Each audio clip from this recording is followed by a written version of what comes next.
in front of me. It's like, instead of like pigeonholing it through the like, this is what I think should happen next, I let the characters speak for themselves, and then it became fun for me. It was like watching a movie or a TV show, but as I'm typing it out on the screen, instead of me trying to force feed it.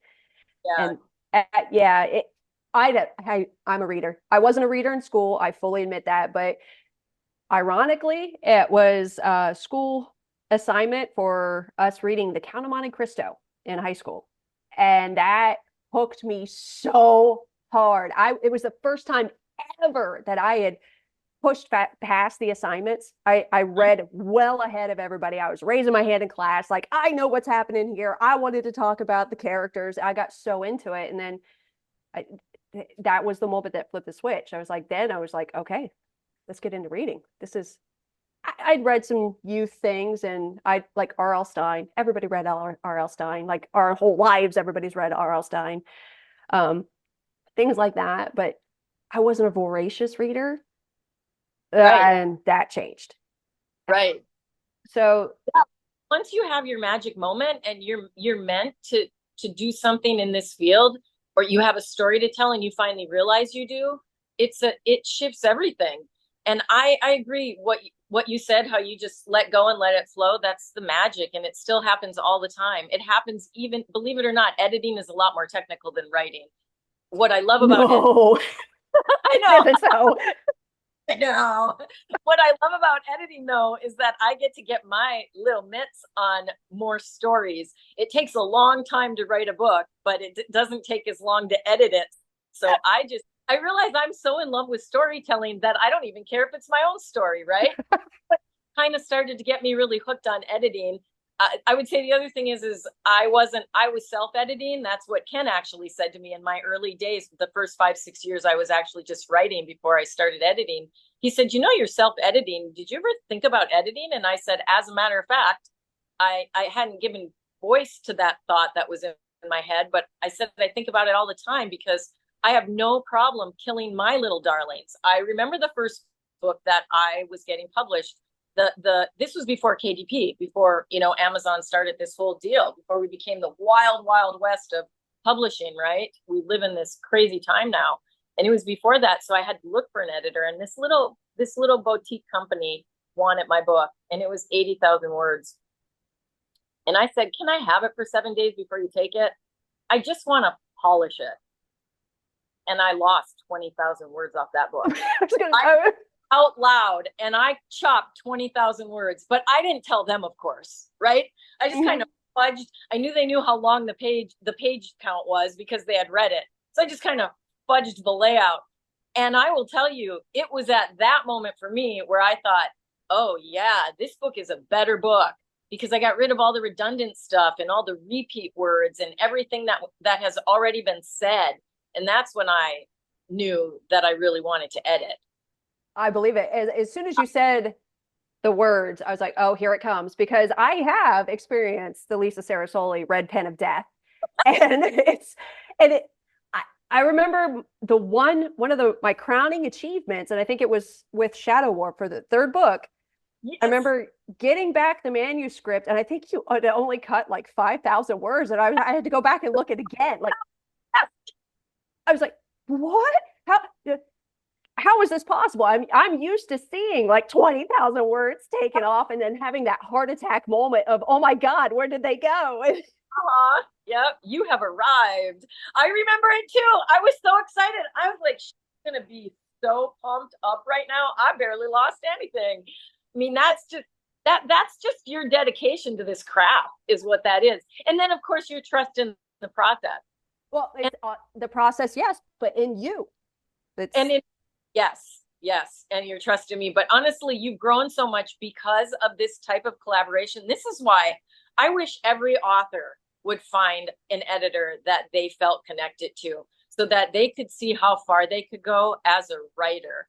I mean, that's the part that's so cool. One of my writers finally said to me, and he's been with me for a few years, he's incredible like you are.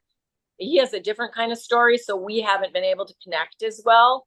But he recently said to me, because we've only been able to connect one-on-one for about the last 7 months. but we met about 6 years ago. He said the coolest thing to me. He said, I no longer look at what you've taken away. I've decided to start looking at what's left on the page. And that's exactly the goal that I have for everyone I work with, to quit looking at what I lost and just look at what's there. That was really hard. And I think that's probably a lot really hard for, well, everybody, because like you said, it is your blood, sweat, and tears. It's your baby. It's your creative baby. So when you start seeing all the markings, it's so hard not to just go, okay, what's gone? What's gone? What am I missing? But I did start trusting the process, and trusting you, and did exactly like you said, just go ahead and accept everything and then read it. And if you don't miss it, then you didn't need it. And that has stuck with me so much that, other people have asked me now to read their stuff. And I've literally told them the same thing. It's like, if you don't miss it, you didn't need it. And then I'm like, oh my God, I've become Lisa Junior. Yeah.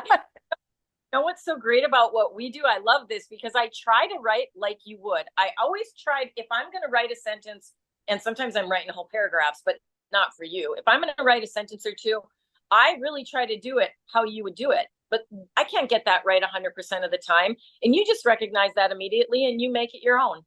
And I love It's like, it. well, I don't expect you to know all the crass language and acronyms that I do. So of course I've got to have that. Right. But at the same time, it's like, this collaboration has worked, because you took me from, I knew jack about nothing. And then with the sophomore book, I got a distinguished favorite out of that one. The third book won an independent press award. The fourth book won an independent press award. It's up for a couple more awards. So fingers crossed, we're going to keep up in the ante as they go along. And, who knows how far Origin Story could go. I'm going to be watching that from the comfort of my living room on my big flat screen TV. That's what I. Fingers crossed, because it's like, I have mentioned this a couple times now, so I'm going to do it again. I've written the script for it. Yes. And it has been entered in the contest there as well. And maybe I should have had you edit it first, but it really was kind of one of those, I'm just going to do this on a whim thing. But I would foresee maybe my script coming across your desk here soon. Like, hi, Lisa. Could I pitch your 2 cents? Really hope so. I love the premise. I love everything you've done with Shadow Game and all the books, the Elle Anderson series. I love everything you've done. But then you've done this with this great, incredible female superhero. Really, she really is incredible, complicated, smart, tough leading female at a time when the leading female is just the king of the jungle, really. But what are you going to do next? Right? Yeah. You write something that series and you wonder what you're going to do next. I'll be damned if you didn't outdo yourself. I mean, for real, with Origin Story. So that's why I can't wait to see where it goes. And that's Thank you. I think that's probably what's really hard for writers. They write something really wonderful, and you are supposed to, and most of us do, pour every single thing we have into the book we're writing, the story we're telling. That's why the editing process can be so painful for people. I just poured my whole life in that, like every emotional ounce that I have inside my heart and my mind, my gut, everything, it's all right there. And now you're getting rid of some of it. And we all think that we can't do that again. I think that too. When I finish a book, sometimes I look at it and I go, my God, how did I do that? Occasionally I look at it and go, my God, how did I do that? But most of the time I'm really excited, but I still am in wonder of how I did it, because I didn't know I had any words left to write, any story left to tell. So, you have some success with something and then you wonder how you're ever going to do it again. And you have done it again with Origin Story. That should be on book too, though, not just a new. It could also be bigger. It's going to be the script. Then we're going to get it on the TV. It's so many places it could also go. I was like, I have hopes. It was like, yeah, I think that's been one of the things that have been most fun, not just working in, storytelling, but working with you and working with Ken, because you have experience in other mediums and you have experience transitioning from the written word, like a novel to a script onto the screen. So I think I'm very lucky that I fell in with you guys because, I have those aspirations to see that transition all the way to a new medium.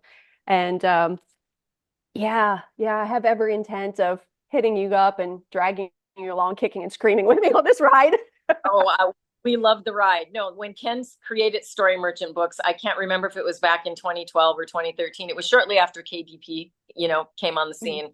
He did it for the exact reason you're talking about, for people that had books that should be translated onto the small screen or onto the big screen. And he wanted to be the vehicle, that helped get that done and pitched to Hollywood. And I think I love his company for that reason, for Yep. all of something like that.